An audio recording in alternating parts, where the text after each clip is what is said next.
Hello friends, പുതിയൊരു വീഡിയോയിലേക്ക് എല്ലാവർക്കും സ്വാഗതം. ഇതുപോലെയുള്ള ഒരു പവർ പോയിന്റ് പ്രസന്റേഷൻ എങ്ങനെ ക്രിയേറ്റ് ചെയ്യാമെന്ന് ഇന്നത്തെ വീഡിയോയിലൂടെ നമുക്ക് മനസ്സിലാക്കാം.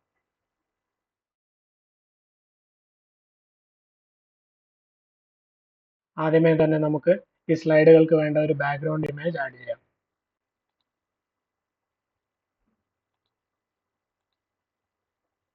സ്റ്റോക്ക് ഇമേജസ് സെലക്ട് ചെയ്ത്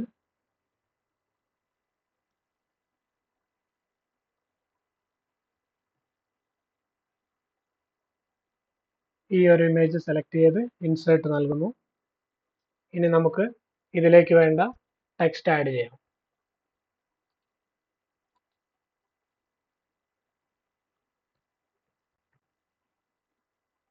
ഈ ടെക്സ്റ്റ് സെലക്ട് ചെയ്ത് അതിന് വേണ്ട ഫോണ്ടും സൈസും സെലക്ട് ചെയ്യുന്നു. ഇമ്പാക്റ്റ് എന്നുള്ള ഫോണ്ടാണ് ഞാൻ യൂസ് ചെയ്യുന്നത്. സൈസ് 100 സെലക്ട് ചെയ്യുന്നു. ഇതിന്റെ കളർ ഞാൻ വൈറ്റ് സെലക്ട് ചെയ്യുകയാണ്. അതോടൊപ്പം തന്നെ ഇതിന്റെ ഒരു 4 കോപ്പി കൂടി ക്രിയേറ്റ് ചെയ്ത് ഇവിടെ ഷേപ്പ് ഫോർമാറ്റ് എന്ന ടാബിൽ നിന്നും ടെക്സ്റ്റ് ഓപ്ഷനിൽ നോ ഫില്ലും ടെക്സ്റ്റ് ഔട്ട്ലൈൻ സോളിഡ് ലൈനും സെലക്ട് ചെയ്ത് കളർ വൈറ്റ് സെലക്ട് ചെയ്യുകയാണ്.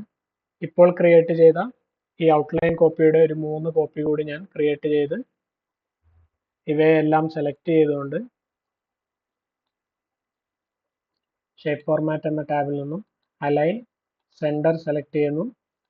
അലൈൻ ടു മിഡിലും സെലക്ട് ചെയ്യുന്നു. ഇൻസേർട്ട് എന്ന ടാബിൽ നിന്നും 3D മോഡൽ സെലക്ട് ചെയ്ത് സ്റ്റോക്ക് 3D മോഡൽ സെലക്ട് ചെയ്യുന്നു. ഇവിടെ ഈ സ്പേസ് എന്ന ഗ്രൂപ്പിലെ ഈ ഒരു മോഡൽ സെലക്ട് ചെയ്ത് ഇൻസേർട്ട് നൽകുക. സോ ഈ മോഡലിനെ ഞാനൊന്ന് സെലക്ട് ചെയ്ത് ഈ ലെഫ്റ്റ് സൈഡിൽ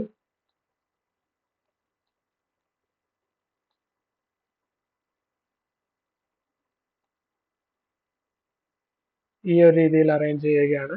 ഞാൻ ഈ ടെക്സ്റ്റ് സെലക്ട് ചെയ്ത് ഷേപ്പ് ഫോർമാറ്റ് എന്ന ടാബിൽ നിന്നും ബ്രിങ് ടു ഫ്രണ്ട് സെലക്ട് ചെയ്യുന്നു. ഇനി ഈ സ്ലൈഡിനെ ഒന്ന് ഡ്യൂപ്ലിക്കേറ്റ് ചെയ്ത് നമ്മൾ നേരത്തെ ക്രിയേറ്റ് ചെയ്തിരുന്ന ഈ ഔട്ട്ലൈൻ ടെക്സ്റ്റിനെ മൂവ് ചെയ്ത്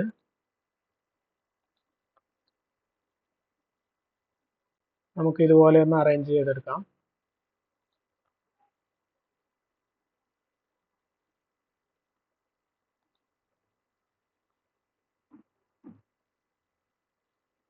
ഓരോ ലൈനും തമ്മിലുള്ള അകലം ഏകദേശം തുല്യമാകത്തക്ക രീതിയിൽ അറേഞ്ച് ചെയ്യുകയാണ്. അതുപോലെ തന്നെ ഈ 3D മോഡലിനെ മൂവ് ചെയ്തുകൊണ്ട് ഞാൻ അതിന്റെ ഓറിയന്റേഷൻ ഒന്ന് ചേഞ്ച് ചെയ്ത് നൽകുന്നു.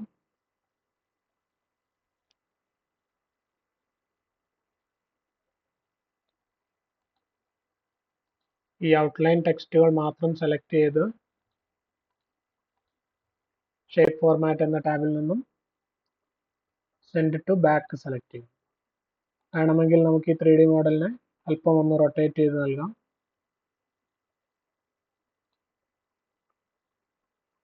ഇനി ഞാൻ ഈ ആദ്യത്തെ സ്ലൈഡ് ഒന്ന് ഡ്യൂപ്ലിക്കേറ്റ് ചെയ്തുകൊണ്ട്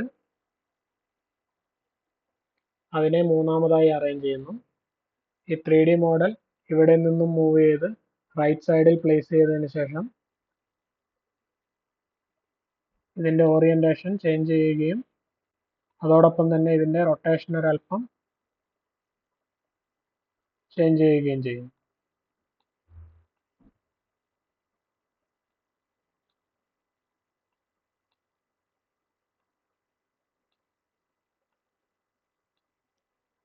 ഇനി ഞാൻ ഈ രണ്ടാമത്തെ സ്ലൈഡിൽ നിന്നും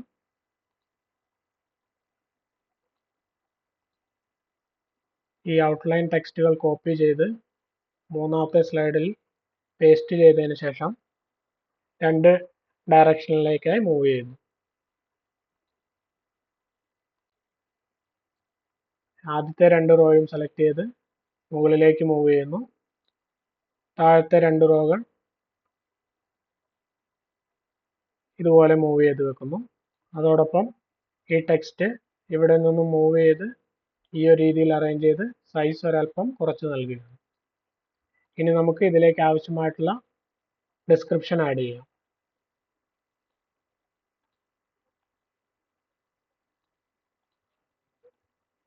ഇനി നമുക്ക് ഈ ടെക്സ്റ്റ് ഒന്ന് കോപ്പി ചെയ്ത് രണ്ടാമത്തെ സ്ലൈഡിൽ പേസ്റ്റ് ചെയ്യാം.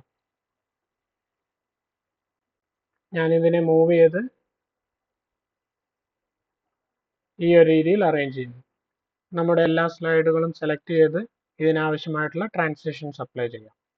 ട്രാൻസിഷൻസ് എന്ന ടാബിൽ നിന്നും മോർഫ് അപ്ലൈ ചെയ്യുന്നു. ഇനി നമ്മുടെ ഫൈനൽ ഔട്ട്പുട്ട് ഒന്ന് കണ്ടു നോക്കാം.